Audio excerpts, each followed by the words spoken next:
Nama apa? Wasila. Wasila. Ya. Kita macam pernah berjumpa lah. Pernah. Bila? Tahun lepas Tahun lepas Tahun lepas Kat kereta api Sarung Pernah bercinta tak? Tak.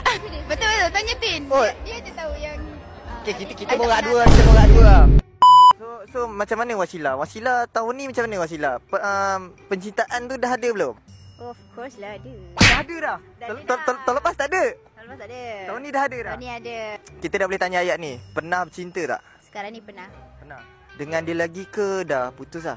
Dengan dia lah. Dengan dia lagi? Baru lagi. Baru lagi? Ya. First boyfriend. First boyfriend. Sebelum ni tak ada boyfriend lah? Tak ada.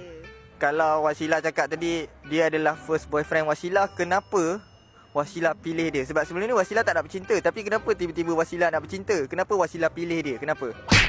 Sebab kita orang match energy. Depan dia kita orang macam mana ya?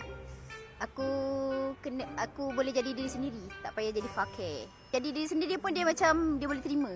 Wasila diri sendiri macam mana? Macam perangai macam tak senonoh. Tak senonoh ha. Ya, perangai tak gila-gila macam tu lah. Macam tu lah. I mean bukan tak senonoh, tak senonoh sangat. Macam mana macam lelaki kan nak perempuan yang macam ayu sikit.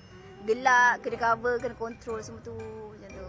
Macam dia kentut depan dia pun dia tak kisah. Macam tu lah. Contoh. Ni contoh tapi aku tak pernah lagi kentut depan dia. Kalau one day nanti kentut depan dia okey lah. Okey je. Okay, contoh.